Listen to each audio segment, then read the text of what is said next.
hoje algumas informações do que é saudável, do que não é saudável, ou do que se deve ou que não deve comer, já existem na mídia. E isso não é um conhecimento mais uh, tão de propriedade do profissional da saúde. Está disseminado nas redes sociais, nas mídias.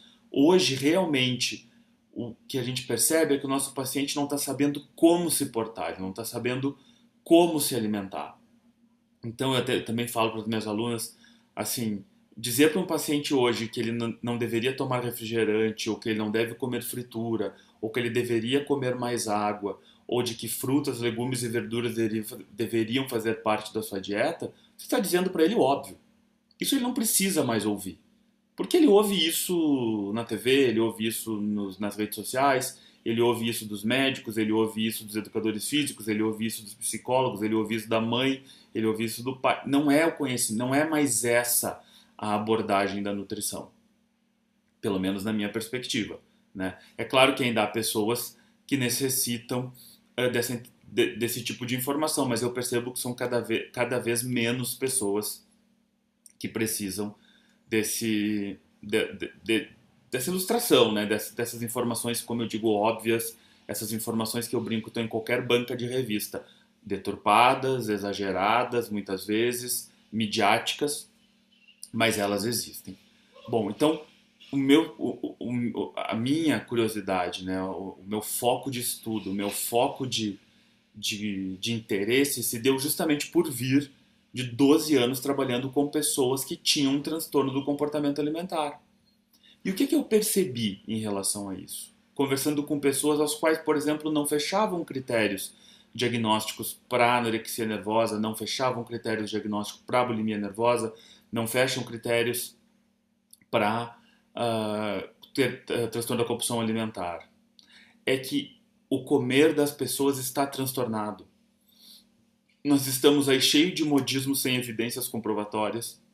Nós temos as pessoas cada vez mais se preocupando com o peso e com a imagem e menos com a saúde.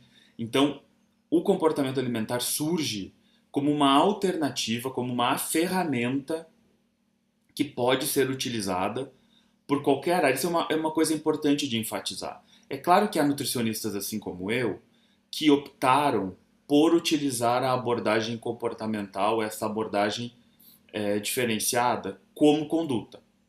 Mas é porque eu precisei usar isso durante 12 anos, porque não adiantava chegar para uma anoréxica e dizer que ela precisava comer mais. Ou chegar para uma bulímica e dizer que ela não podia vomitar.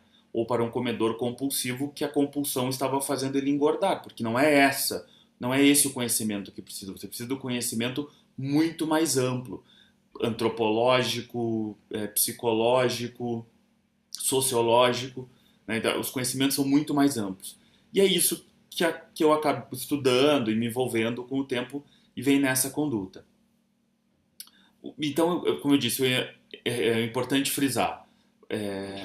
A nutrição comportamental, né, que na verdade é criada pela Marla Alvarenga, o termo, mas o tratamento do comportamento alimentar, que é uma coisa pré o surgimento, né, do movimento de nutrição comportamental, ele é uma ferramenta que qualquer nutricionista vai poder utilizar.